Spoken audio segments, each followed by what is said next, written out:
literally was sitting in a law firm in Mayfair and I got a call from a headhunter who said, oh, you've been headhunted for this position in Dubai. I didn't even know where Dubai was. This is 25 years ago. And I think that the life lesson there was when you take a risk, it can literally change the entire trajectory of your life. I know right now you as a tech founder, but also you have multiple hats. You're also managing Phoenix as a public company, as the chief legal officer. So could you share with us what is your secret of the energy/time management? There's no balance for like relationship, family, friends, because you have to sacrifice. And it was important that I told all of them that I love you guys, but I'm trying to build here. Born in the UK to immigrants, Farah Zafar faced 532 job rejections before landing her first legal role. She rose fast, structuring billion-dollar deals for Gulf governments and leading legal at Phoenix Group before founding Lyvely. Lyvely is a social-fi platform, a creator-focused social and e-commerce app. Farah's mission is clear: empower creators and reinvent how the world earns online.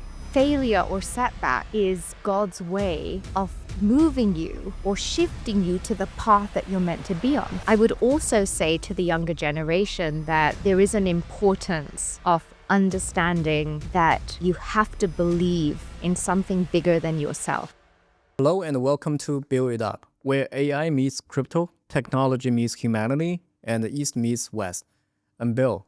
Subscribe now and be part of the conversation. My guest this week is Farah Zafar.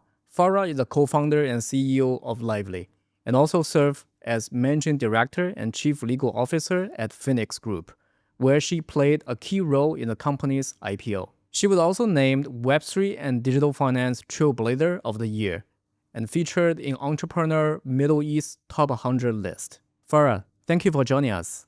Thank you so much, Bill. It's my honor and my privilege to be sitting across the table with you. And I love these is this Chinese teacups? Yes. It's small decoration. It's my honor. I love you. I love everything that you do. You're such a legend. So I'm honored, really, Bill. Thank you for inviting me. Appreciate, yeah.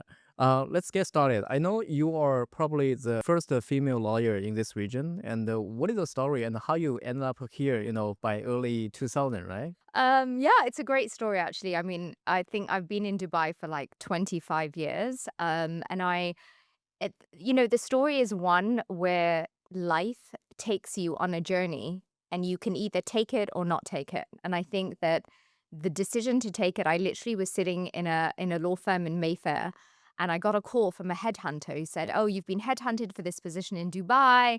And I was like, are you serious? I didn't even know where Dubai was. This is 25 years ago. And he's like, can we fly you out for an interview, etc. And I was thinking, I don't know what this means. I don't know who this is. But I think my father was the one that said, take it, like take the leap of faith, even though I was so set in London at that time. And I think that the life lesson there was when you take a risk, it can literally change the entire trajectory of your life. And this is exactly what happened. So I ended up in Dubai.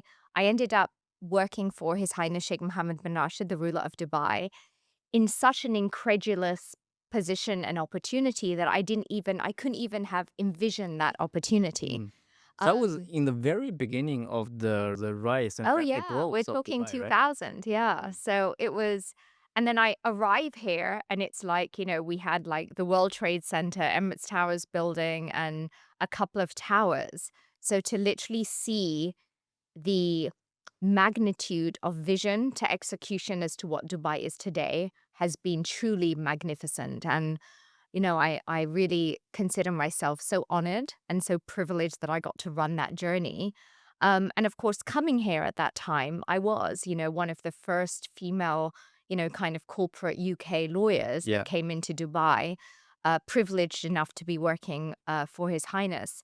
And then just being on this road where you look at a country and you look at the vision and then having this incredible visionary actually implement it, which is the Dubai that we see today. So extraordinary. But like I said, I think, the life lesson there is when given the opportunity, take it, even when it's outside of your comfort zone. I didn't know anybody in Dubai, Bill. I didn't even know Dubai existed. I think it's very different as compared to the Dubai now, right? Oh my God. Like we're talking 25 years ago. It was incredibly different. Like the mall that we used to go to was like Dera City Center Mall. Oh, Like really? that was the mall. Like, oh my God, that was the mall. And then to see the development of, all of the towers and the economic change and the investment that went into Emirates Airlines and, the mandates and the marketing policy behind that to make Emirates what it is and to build free zones to capture businesses in Dubai.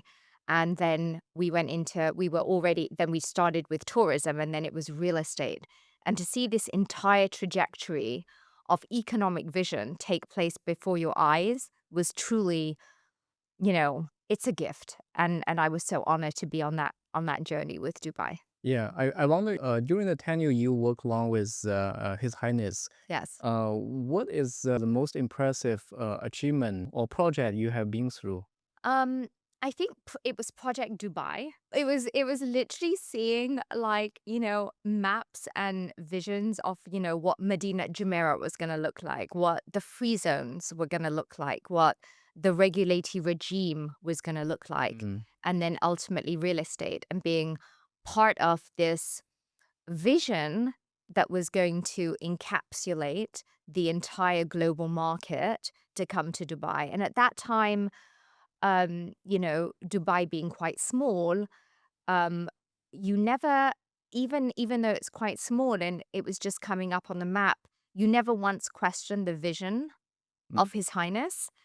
And then vision is nothing without execution. And then having the execution capacity to do it. So I think it was Project Dubai and seeing, towers coming to fruition, getting the real estate regulatory, authorities done, free zones coming, and just the sheer magnitude of construction, development, and delivery was truly exceptional. Since then, you have been a very successful corporate lawyer in this region. Until when you began to transition to be a tech founder? Oh my God, Bill. That's so interesting because I was raised from a very conservative, humble background. And when we were growing up, I come from immigrant parents in the UK, and they basically gave us three options. It was doctor, dentist, lawyer. Mm, And I remember, like, LA law was really big then. Not that I was able to watch TV, but I kind of thought I could do big hair and shoulder pads. So I decided to be a lawyer. And I have remained fervent um in that job, that job and the ideal that comes with being a lawyer. And I excelled at it, alhamdulillah, through like hard work and perseverance and resilience. But then I got to a stage where, I kind of felt that I'd matched my glass ceiling. mm. And I thought that, as a female that's been in the region for 25 years, I've worked for like the biggest corporations, the biggest government entities, the biggest rulers. And then I thought, okay, well, what is next? Like, is this it? Is this where it stays? And I think the interesting part was actually COVID. And I think that a lot of us in COVID, we all really experienced this paradigm shift to technology. I mean, I remember the scariest time for me was when my 90-year-old father got his iPhone and like found me on Facebook. And I was like, oh my God, like delete, delete, delete. And it was like the adoption of technology. There was this thing that happened in COVID, right? Everybody was on Zoom calls and everybody realized that in order to make a living, in order to be relevant, you had to have a digital presence. And I was actually in Saudi, in Riyadh at that time. And COVID happened and I was so fed up. I'd been a corporate for like 30 years of my life and I thought there has to be more. And I said, let's come down to basics. What do you know? And the two things were I understood how to make billion-dollar corporations, and I understood that the future was tech. I had no idea about tech. I would get my like EA to like transition me from one iPhone to the other. Like I have no concept. But I also met a friend, and my friend said to me, Farah, if you're going to leave the corporate world, you have to start working on your Instagram profile and you have to. And I thought, and I looked at it and I thought, I can't think of anything worse but me posting like what I'm eating as me This in a is a very bikini. forward thinking device. Right? I was like, I can't, there has to be another way. And I looked at the environment and I thought, my God, everything is being controlled by big tech, and they control everything. And I'm sure that it's happened to you as it's happened to so many people. is that, you know, you you think about something and suddenly, you know, it's on your feed. And I think what happened during COVID was they got us to become scrollers, right? Because Mm. they want to numb your brain. So they want you to scroll and scroll and scroll and scroll and scroll through these platforms, all controlled by big tech. And you have to look at the monetization aspect of it because big tech makes all of the money from us, right? From you scroll and your preferences and what you do and where you are. It's an element of control. And I looked at that landscape and I thought it's funny because the only way to really make money is like, you've either got to be, a porn star and go onto OnlyFans or the top 1% on Insta. But what about the hundreds and millions of people in the world? What about the creator in Africa or in Pakistan or in Vietnam? How do they become on this digital age and be able to be an integral part and monetize? And that was the start of the vision. Obviously, as you know, Bill, when you're a tech founder, you go through many iterations of what that looks like. Um, but the ultimate vision for me was, how do you create freedom and abundance? And how can you make mass impact? And I've always remembered that Steve Jobs saying, which was, it's the people that are, super crazy that think they're crazy enough that they could change the world could actually change the world. And a lot of people were like, okay, that's really crazy. You think you can go up against big tech, you think you can launch a new social monetization platform, you know nothing about tech, and to me, I just really embraced the challenge and I said, you know what? I'm going to try. I'm going to give it my best shot. And so the vision behind Lively is very much to be the platform for the people, by the people. And that's the dream, right? Now, whether we achieve it or not is all about whether people resonate with the story. And I think that over the last year, what we have seen in the world is this lack of humanity. Mm. And Lively's principles have always been humanitarian, humanity, people first, platform for the people, where people could be part of a platform where they could monetize, where they could be a part of it. We're not big tech, you know. So it's going to be interesting to see whether we achieve what we want to achieve. But so far, um, we've had unwavering support by people. And what I would love to see with Lively is people in Africa, in Pakistan, in Vietnam, in Asia, those people that are not relevant to a platform on Instagram. They're not Mm. relevant to a platform of OnlyFans. The relevance only is them scrolling and big tech making money from them. Whether we could change that and revolutionize mass adoption onto a non-big tech platform where we're building it with authenticity and hope for a better future. So basically, you want to liberalize and directly connect the content generator with the user, and basically make all the content generator would be available to monetize through their Exactly. content. Exactly. And also for them to be rewarded for their ecosystem. We have features like, host generated ads, whereby, so much of big tech has advertising revenue, but you don't benefit from that. So we want to make a more equal playing space whereby you are contributed for your presence on Lively, whether it's through host generated ads or whether it's through our token play or whether it's just that you could monetize from that with your small community. Like, we have to democratize social media. Right now, you as a tech founder, but also you have a multiple hats. You're also managing Phoenix as a public company as a chief legal officer. So could you share with us what is your secret of the energy slash time management? Like, how do you effectively manage your bandwidth? I love that question, Bill. I wish I could say here and say, I wake up and I meditate and I do yoga and I'm like, Yeah, so the typical how the tech yeah. founders answer the question for the time. Yeah, Time no, management. I would love to get there, Okay. but but I'm not there yet.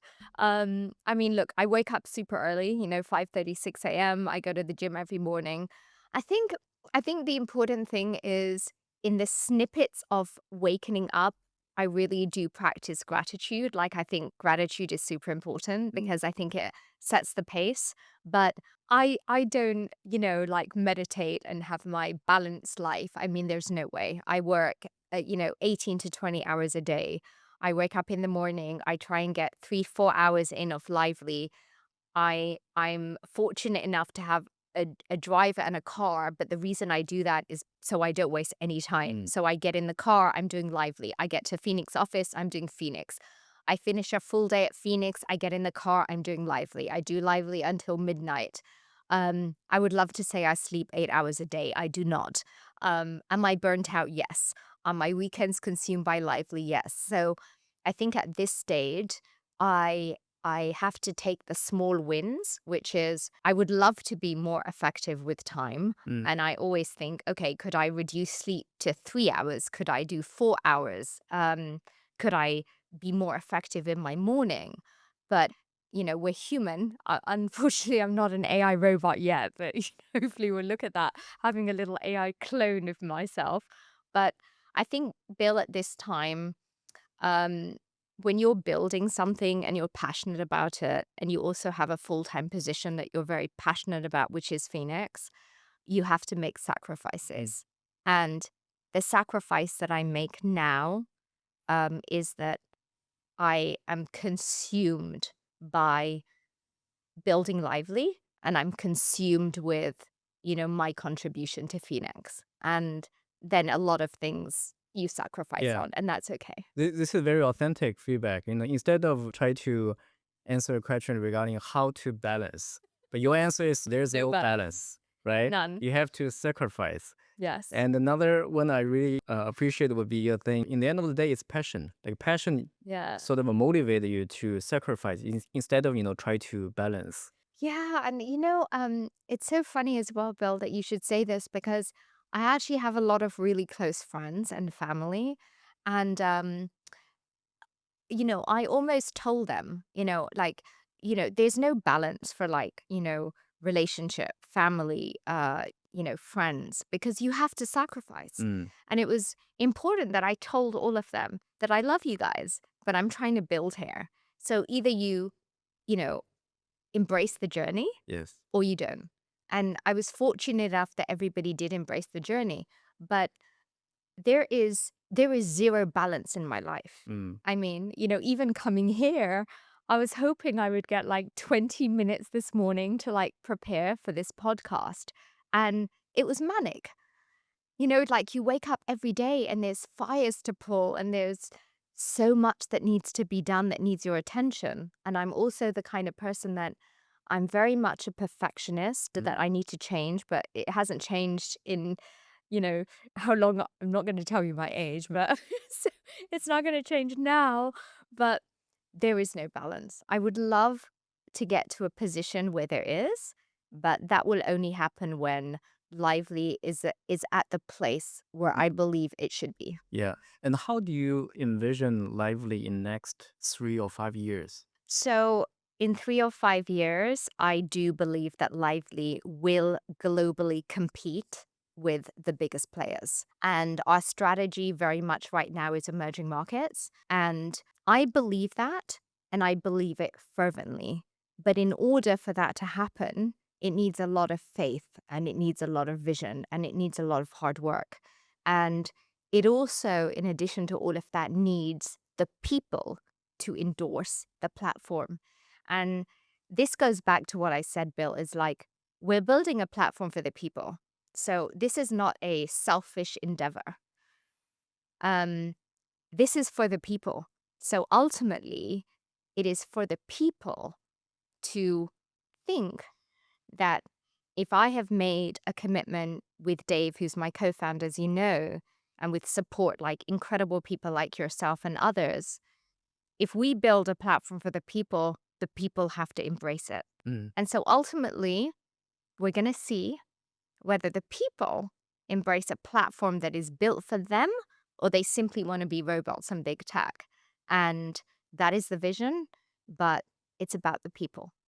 The people will dictate the success of Lively. Awesome. So I think like you enable them and also engage them, right, to be the co-builder of your ecosystem. Absolutely. Mm. And, that's why, in August, we haven't done this like massive launch party, we're here. Yeah. We kind of thought, let's just build in public and see who comes, who contributes, who loves it. And I wanted to do that because I said to Dave, my co-founder, we're building it for the people. So we need to have the people dictate what do they like about it? What do they want to change about it? Like, we have to stand very true to the conviction that it is the people, the platform for the people, and the people need to be engaged with it. So that was actually very trying, Bill, because we learned so much from the early users and adopters that came on, things that they loved, things that they wanted. And it was a beautiful organic experience. And that's what I hope, that we magnify that and exponentially grow that by the 3 or 5 year mark that you're talking about. And what is the biggest challenge you have been through since you set up the Lively? you know, Whether you're an executive or a tech founder or an individual, right? We all have so many challenges in our life day to day. As a tech founder, I could say, your top 5 challenges, raising funds and, making your stakeholders happy and your tech teams and all of this. But I think really the biggest challenge has been like, I see it so clearly. Like, I see the vision so clearly. I see it clearly every day, every minute of every day, actually. And it's, how do you make that? How do you create and bring that to fruition with all of these setbacks and challenges that you have? And I think my mindset then, I started calling all the problems administration, so that it would not deter me from seeing the absolute vision. Because sometimes, as founders, when you have problems, like funding and Mm. we need to grow more, and how many, users did you get this month, and how is your tech team, and what does your infrastructure look like, and can you scale? And you have all of these day-to-day problems, and you're building new features, and how do they test, and do people embrace the new features? There's so much going on that I decided to call it all admin, Mm. and I just decided to concentrate big picture. But in addition to that, I think there is, when you talk about setbacks, for me, it's a setback or failure. For example, is like, how do you encompass failure and setback? And I think for me, I am driven by um, an overwhelming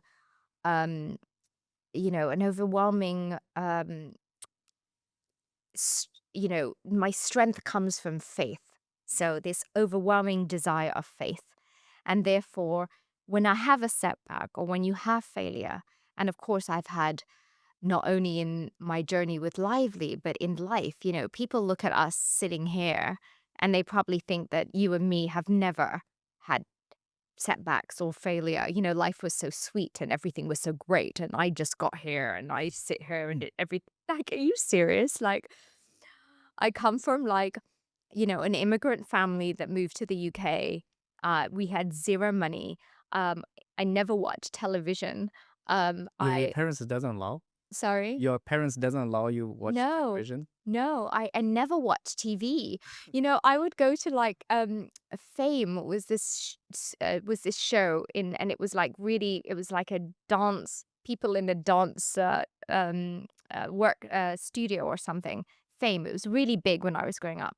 And it was so funny. Like, I literally had to go to school, and all my fellow Talk. school kids were talking, and I would have to act as if I've seen it. I don't even know how the TV looks like. Like, I'm not allowed to watch TV, you know? Um, and my parents were just like, education, education, Yeah. education, doctor, lawyer, dentist, what are you going to be? A is not good enough. A plus, you get a nod, like there was this, whole environment where you have to change the trajectory of your life. You have to be, you know, I saw my parents, like work 24/7. And I say it to my brothers now. I said, can you imagine that they never had a day off? They never had a weekend. They never, now you ask me, oh, what do you do for your spare time? Like they never had that bill for like their entire lives because they were trying to have 3 children be educated. And so I think when you come from where I come from, first of all, failure is not an option. Mm. And if you do fail, you back that up with fervent faith that the failure or the setback is there to pivot you onto actually the journey of your life. If you are really true to conviction of your vision and you do it with the best of intention, you do it with the humbleness and the gratitude and the this is how I wanted to build Lively. It was and that's why I say to you, success is not in my hands, it's in the people. I'll do the best that I can, but it's about the people to adopt a platform for the people because that's what they require. Um, Failure or setback is God's way of moving you or shifting you to the path that you're meant to be on. I'm sure, Bill, if you looked at every failure in your life or every setback as painful and as hard and as difficult as it would have been, when you look back, you're so grateful for it because it taught you something. You learned a lesson, you changed, you pivoted, you moved, you got to the path. I agree. I think in the end, the most of the setback are like a asset, right? If you look Yes. back, and Yeah. they either help you to learn or like make you more grit. And can you imagine your life without failure or setback? I mean, what are we? like in like a cartoon. Like Yes. what are we? I mean, I've always said this after the rain, the sun shines. You want to Mm. experience rain and storm and wind and sunshine. Yeah. You want to experience it all, and it's just a part of life. And running Lively, I think it also give you a very good exposure to connect with a content creator from Africa, from Yes. Latin America, etc. Yeah. And I feel like you have such a strong, empathetic personality as well. And how do you feel, building up this platform and connect with them? Are there any very interesting story from your content generator you can share with us? Oh my God, I have so many, Bill. So, oh my God, it really touches my heart. Um, just on the weekend, Yes. I had posted a picture of my rock star puppy, who's my puppy, Rocky. And I had the most beautiful, heartwarming comments on Lively. I posted Rockstar Puppy's picture on Lively, and I had like 30 heartwarming comments about Rockstar Puppy. I posted the same picture on Instagram. I had no comments. Mm.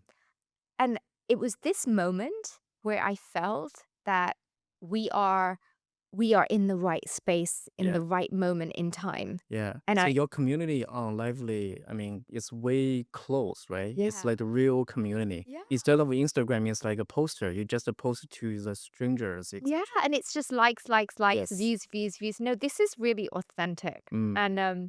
And I'll give you another story. We had this creator in Nigeria, and I mean, she out of her own money, Bill, made Lively merchandise. So she was sitting posting on Lively wearing a Lively branded t-shirt. Oh, wow. And we were like, "Oh my God." So I said to Dave, "Send her like, 20 batches of our actual Lively merch because this girl loves us so much. She went out of her way, branded a Lively t-shirt on her own, and started posting on Lively. Like that is that is what we strive for. Mm. That is why I work 20 hours a day. It's for those moments, and getting those moments is just yeah it's God and the universe's small little rays of sunshine where they say it's okay, continue. In such a chaotic, modern world, I mean, Yes. there are a lot of young generation from all over the place, Yeah. and they are looking for the new opportunities, etc. Yeah. And what would be your advice to them? Let's say if today you are, just a graduate, And what would Yes. be the advice to your younger self? I think I'm gonna divide that. I mean, spiritually, um, I would say enjoy the journey because I think that I have not really enjoyed my journey. And as I get to where I'm Because you're at, always in a striving fight mode. yeah, I'm always in fight, fight, fight mode. I never think, and for me, I was always like, I need to do this for 3 years, and then I But need your to do vibe this for is like 3 years. fighting and happy. This Yeah, is a perception I got when I speak with you. yeah. Interesting you feel like your self-reflection is you are not the happy fighter. No, I feel like look, I'm happy by nature because actually my name Farah means joy. Oh. So actually, I was born with a great name. My name is Farah Zafar, which is joy and success. Mm, So I was really gifted with a great name. yes. So I think I resonate happiness anyway, but I don't think I enjoyed my journey. And even though I tell myself that every day, I still don't think I enjoy the journey because I get so consumed by delivery and stress. So Mm, if I was talking to my younger self, I would say enjoy the journey. And time, it goes so quickly, time goes so quickly. So, but I would also say to the younger generation that I think there is an importance of understanding that you have to believe in something bigger than yourself. mm, And I think that I have only been able to be successful as people may think that I am, or to achieve I came from nothing to where I am. I did it all on my own. I never had anybody that supported me or helped me or a contact or somebody that held my hand. I have never had that, Bill. Never. Never in my life have I had that. I have clawed and scrawled and climbed walls. And that's why the warrior that you feel yes. is true, and I continuously do that. Um, but what I did have was I had an unwavering faith and belief Mm, that there was a power that was bigger than myself. And I think the younger generation, they're so consumed by social media and scrolling and, yes. like they need to step away from that and they need to um, channel something that is greater. Mm, Whether it's God, you call it the universe, you call it energy, you call it karma, call it whatever you want to call it. But yes. I feel that if you don't do that, you will be limited Mm, in what you can be. Because if I was limited by what my life trajectory could make me, and I didn't believe in a higher self, I didn't believe in a higher vision, I didn't believe in God and energy in the universe, I would not be me today. So I think that would be my next that is a key message. source of the energy, right? In Yes. the end of the day. Yes. Like what support you to manage such an intensive schedule? Yes. Yeah. It is faith and belief in an energy bigger than me. I want two more lessons. Sorry, Bill. Two more lessons. I think the third would be to work really hard. Mm, I think Gen Z, and they're all gonna hate me for this, but they just don't have the commitment that we have. Like you have to work hard. You have to be excellent. You have to put in the hours. And that's very old school because that's me. But I also believe that it's important. You want to achieve something, you have a vision, like work hard, learn something, excel, be excellent, be better than everybody else. Like my father always used to say, you have to be the hardest working person in the room.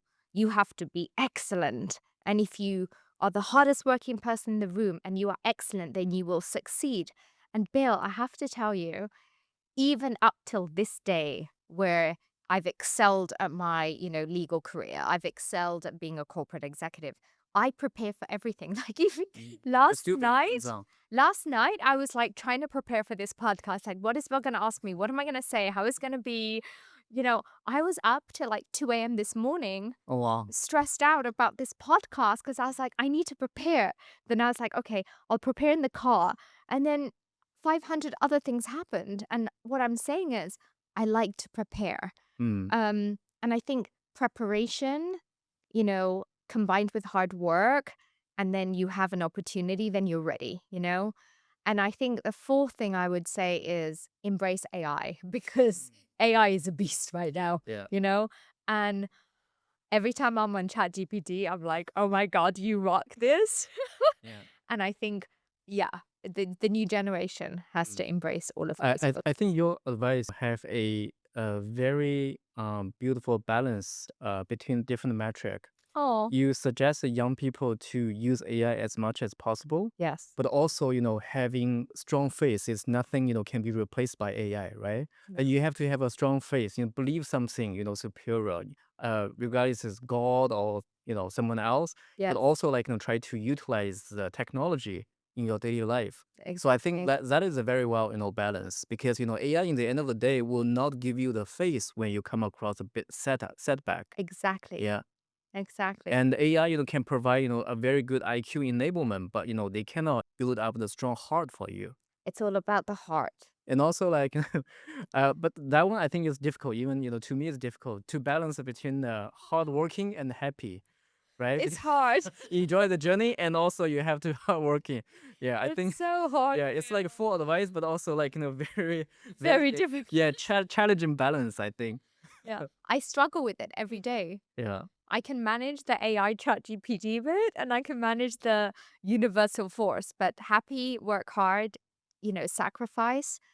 It's hard, but to be honest, Bill, if it was easy, everybody would do it. Awesome. Yeah, thank you. Thank you, Farah. Yeah, I Oh think, my God, Bill, yeah, it's we not really gonna appreciate. Yeah. I just wanted to say, Bill, that I've been a fan of you for so long. You are an absolute legend in this space. I'm so honored to be here. And I love Fill It Up. I really love it. And I know that you're going to transcend. And I love what you do. And I'm so honored and privileged to be here. So thank you so much for inviting me. Yeah. Thank you. Thank you for it. Yeah. Well, that's all for today on Build It Up. We will be back next week with another inspiring guest. Subscribe now so you will never miss our amazing interviews. Until next time, this is Bill. Goodbye and take care.